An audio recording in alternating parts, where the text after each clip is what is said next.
I got a text from a fellow warrior who is still awake. So, hadn't slept. This is a person who,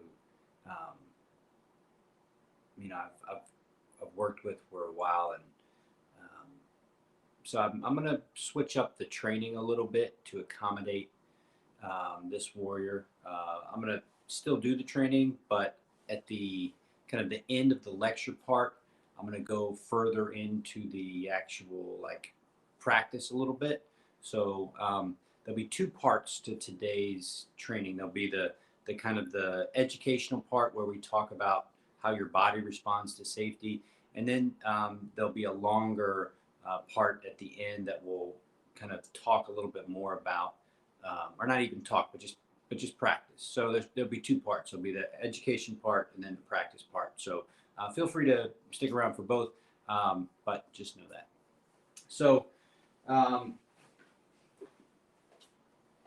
so again, we're using the guiding principle of the first rule of marksmanship safety to kind of emphasize this notion of creating a place that is safe and comfortable for you to practice, and why that matters. And so the easiest way to kind of showcase to the warrior community why it matters for safety is to use the firearm. Um, what you don't ever do, right, which is rule number one, is assume that this weapon is unloaded. You always check, okay? So you never do like, oh, this is so cool. Look at this cool gun. Oh yeah, I'm gonna pull the trigger. I'm gonna do all these things. That just it never happens. And if it does happen, the community itself self-regulates, and 99% of those people don't ever get offered to kind of work with other people again.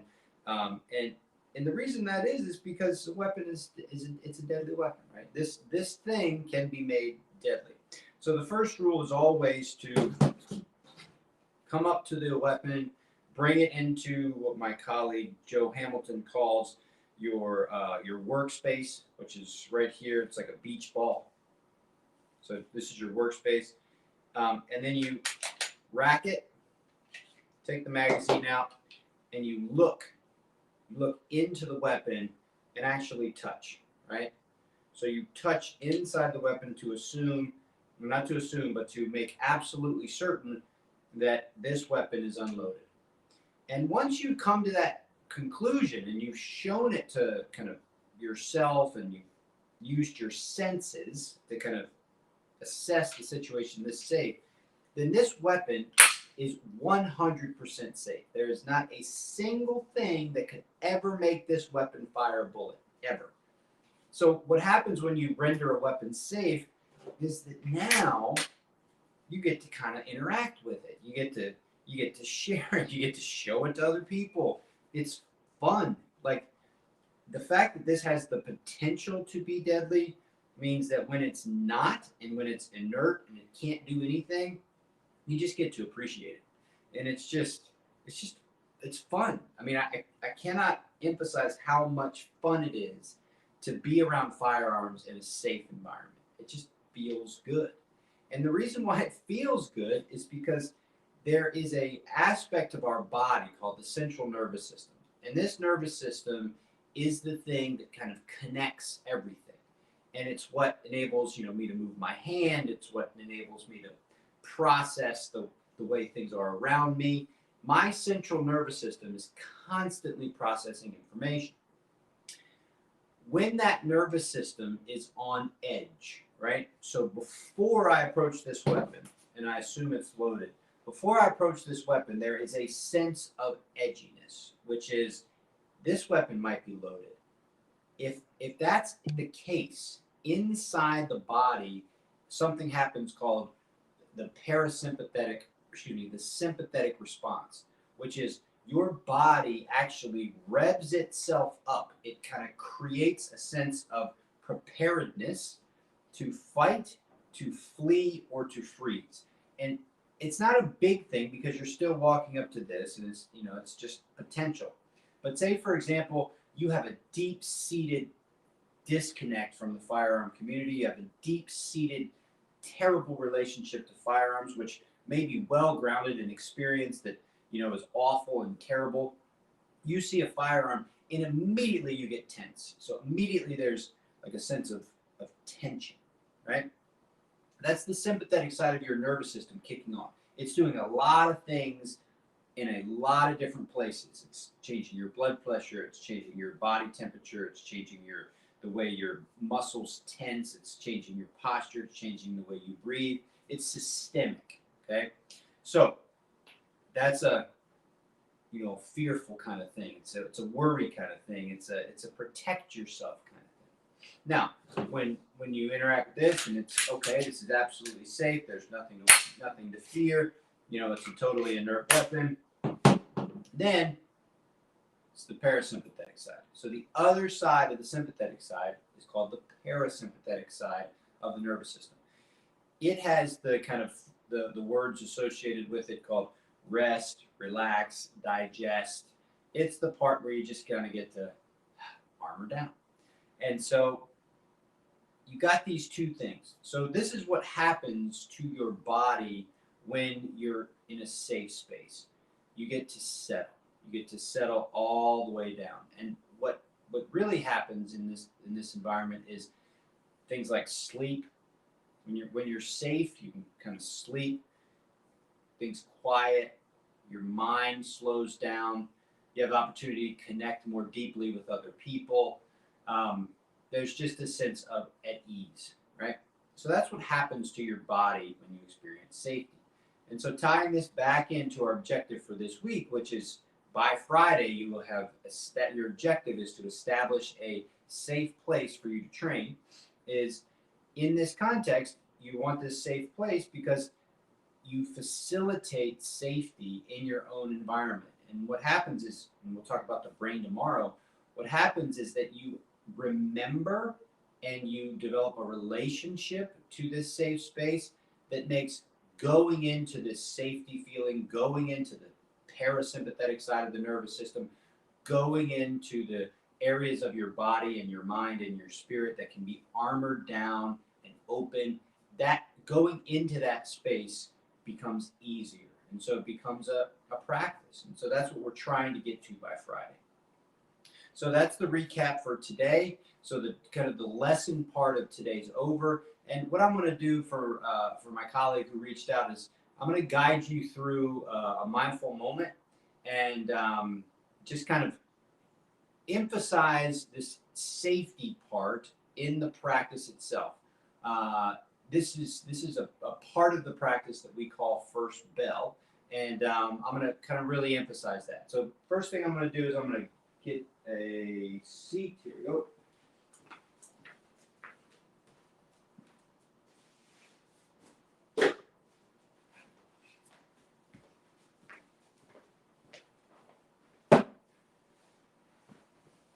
All right. So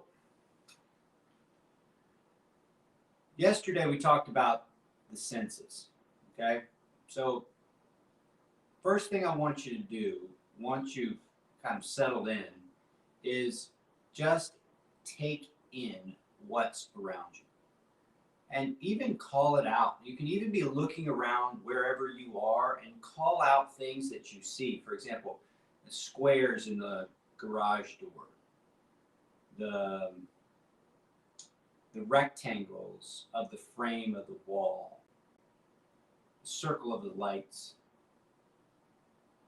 These are things that you can see in the present moment using your senses. So you just kind of really dial in.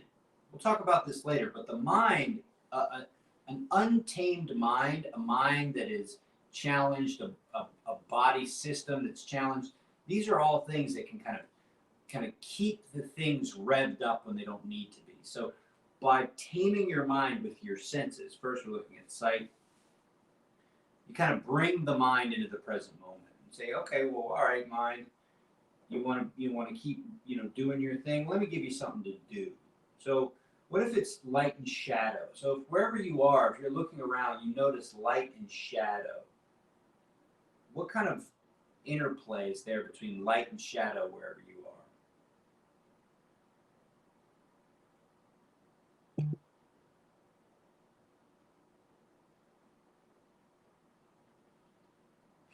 Sound is always an opportunity. Be curious of what you hear. So you kind of challenge your mind instead of your mind kind of spinning in one direction or another. You just kind of challenge your mind to say, okay, mind, what do you hear?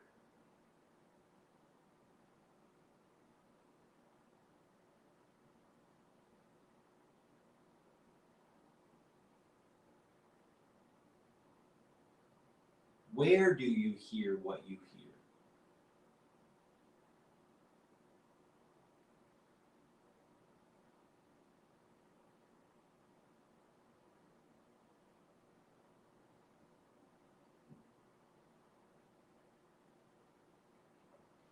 And then if you want, you go a little bit deeper in, you've used your sight and your sense of sound to kind of ground yourself in the present moment. So if you want, you could even close your eyes and then go into something that relates to touch. So maybe it's the touch of the temperature of the room that you're in, so the air.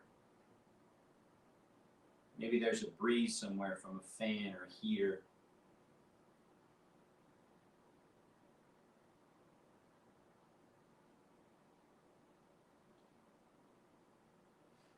And then from there, you can go closer in and you think, okay, what do I smell?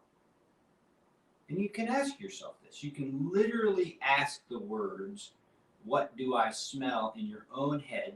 You could say it out loud if you want, silently to yourself. You're watching this from wherever you are. So you could say, well, what do I smell? Do I smell anything? And then you take a moment to see. It's just like with this weapon, you make the choice to be present. You use your senses. You engage with your senses. It's real. It's a real thing. It's happening in real time. Now maybe you don't smell anything, and that's okay. The key piece is that you chose to put your emphasis on this sense that's taking place in the present moment.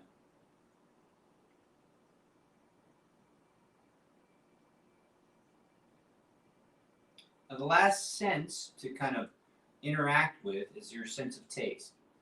And again, you can notice your sense of taste by asking yourself, what do I taste right now? You can notice the moisture in your mouth. You can notice the difference between the kind of the texture of your teeth compared to your cheeks.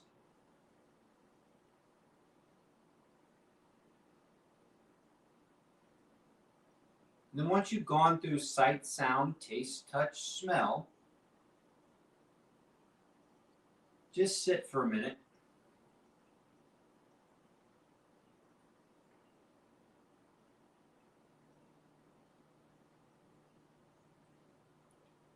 And then have a finish to the practice. So, you want to finish intentionally. So it's not just, okay, I'm done. So the way I always do it is just take 2 full inhales and exhales, and on the second exhale, you can finish your practice.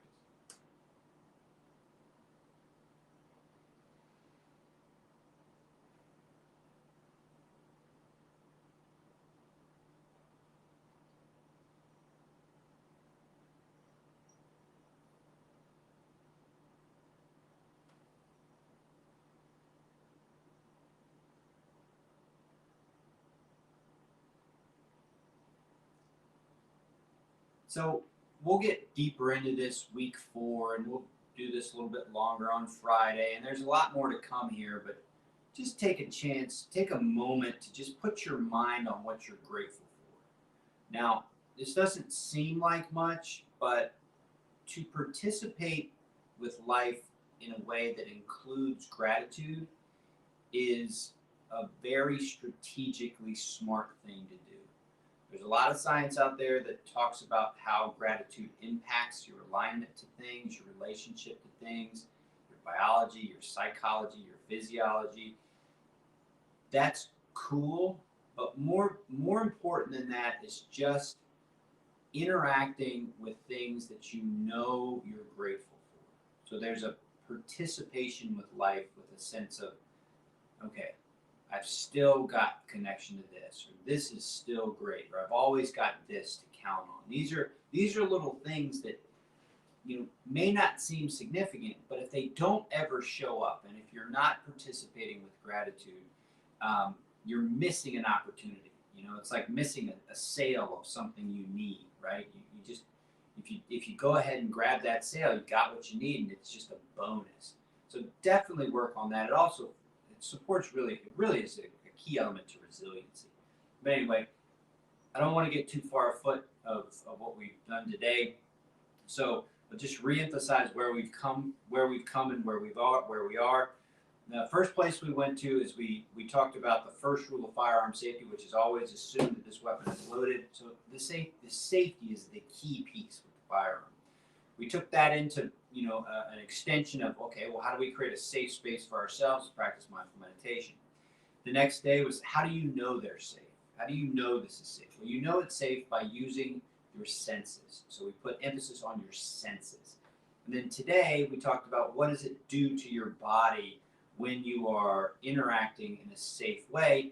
And what it does is it creates an opportunity for your central nervous system to tune to the parasympathetic side. The parasympathetic side is the rest and relax side.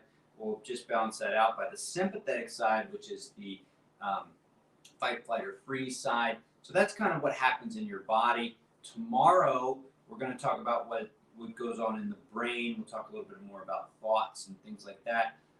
But it's all leading us to Friday, where your objective by Friday is to have a place that includes the things that you want and is safe. It feels safe for you to practice your mindful meditation. So with that, I'll finish up.